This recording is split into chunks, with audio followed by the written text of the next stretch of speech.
Hello বন্ধুরা, আশা করছি সবাই ভালো আছো, সুস্থ আছো। আজকে দেখাবো তোমাদেরকে অ্যাবসোলিউট সেল রেফারেন্সিং। এটার মানে কি? এটার মানে হচ্ছে যে কোনো একটা সেলকে আমরা লক করে ফেলবো। সেই লক থাকা সেলটা প্রত্যেকটা কাজের মধ্যে সেই জিনিসটা অ্যাপ্লাইড হয়ে যাবে। কীরকম?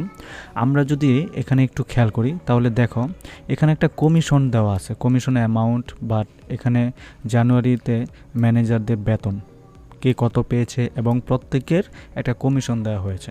কীরকম? যেমন ওরা যদি ওদের টার্গেট পূরণ করতে পারে বা তাদের সেলস টার্গেটটা পূরণ করতে পারে, কোম্পানি থেকে তারা একটা কমিশন পেয়ে থাকে কাজের উপর, এবং ফিক্সডভাবে একটা কমিশন দিয়ে থাকে কোম্পানি। তো তারা এটা হচ্ছে তাদের কাজের ক্ষেত্রে কমিশন পেয়েছে এবং এটা হচ্ছে কোম্পানি থেকে একটা কমিশন দেওয়া থাকে। তো আমরা প্রথমেই এই কমিশনটা তাদের বের করব। তো এটা করতে হলে আমাদের সমান চিহ্ন দিতে হবে। দেন আমরা তাদের জানুয়ারি মাসের স্যালারিটা কি করব? সিলেক্ট করব। দেন গুণ দেওয়ার পর আমরা তাদের কমিশনটা সিলেক্ট করে জাস্ট ইন্টার দিব। ইন্টার দেওয়ার পর তারা 25,000 টাকার মধ্যে 2% কমিশনে 500 টাকা পেয়েছে। এখন আমি ডাবল ক্লিক করলেই বুম করে দেখো বাকি প্রত্যেকটা ম্যানেজাররা তাদের কমিশনের উপর একটা অ্যামাউন্ট পেয়েছে। তো প্রত্যেকের হচ্ছে বিষয়টা এরকম। আমরা যদি একটু উপরে ফর্মুলা বারে খেয়াল করি তাহলে দেখতে পাবো এরকম। তো এই হচ্ছে বিষয়টা এরকম, কিন্তু আমরা আন্ডো করে যাচ্ছি, আন্ডো করে যাব যে আমাদের বিষয়টা কীরকম একটু বুঝতে হবে সেটা আমরা দেখব। যেমন আমরা যদি এই কমিশনের সাথে ফিক্সড কমিশনটা একটু মেলাই তাহলে দেখি এটা কীরকম। তো এই ফিক্সড কমিশনটা আমরা কিভাবে আমাদের এই কমিশনের মধ্যে অ্যাড করতে পারি সেটাই দেখাবো। যেমন আমরা প্রথমেই আমাদের এই কমিশন অ্যামাউন্টটাকে সিলেক্ট করব, দেন সমান চিহ্নটা দেব। দেওয়ার পর কি করব? আমরা জানুয়ারি মাসে সোহান ভাইয়ের বেতনটাকে সিলেক্ট করব, করার পর গুণ চিহ্ন দেব। গুণ চিহ্ন দেওয়ার পর আমরা 5% কমিশনটা সবার ক্ষেত্রে প্রযোজ্য, সবাই পাবে 5% কমিশন। এটাকে সিলেক্ট করার পরে আমরা আমাদের ইন্টারটা ক্লিক করব। ইন্টার ক্লিক করার পর সোহান ভাই পেয়েছে 25,000 টাকার মধ্যে 5% কমিশনে 1250 টাকা। এখন আমরা ডাবল ক্লিক করি, বোম, কি আসলো? 0। এটা কেন আসলো? এটার কারণটাই হচ্ছে আমরা অ্যাবসোলিউট সেল রেফারেন্সিংটা ব্যবহার করি নাই। এর জন্য আমাদের কি করতে হবে খেয়াল করো।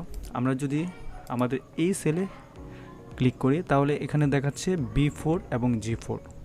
B4 এবং G4, B4 হচ্ছে এই ট্যাব এবং G4 হচ্ছে এই ট্যাব।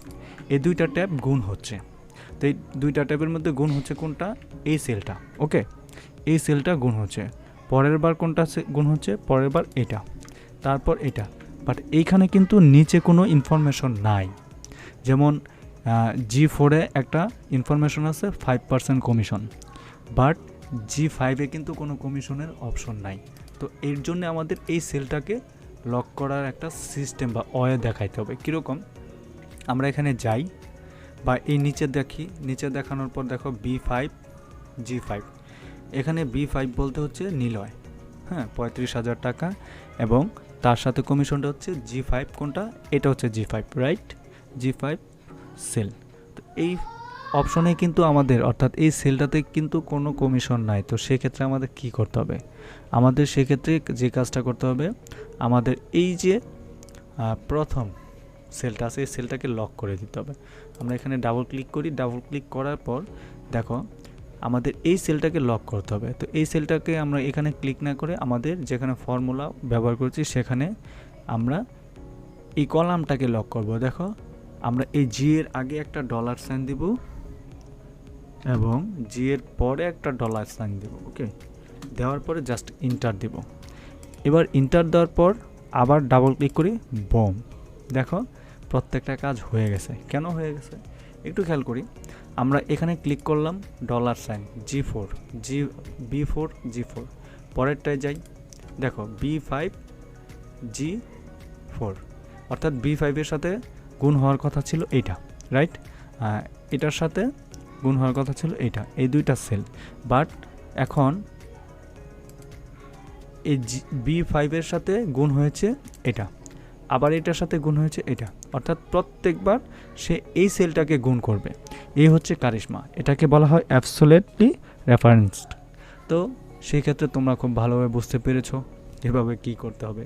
আশা করছি বন্ধুরা তোমরা দেখো। আবার একটা অ্যাডভান্স যে কাজটা, এখানে যদি আমরা পার্সেন্টেজ চেঞ্জ করি তাহলে এখানেও একটা চেঞ্জেস আসবে। 3% ইন্টার দিলাম, দেখো এখানে কিন্তু চেঞ্জেস চলে আসছে। ঠিক আছে, আশা করছি বুঝতে পেরেছো। Thank you so much, let's go start it.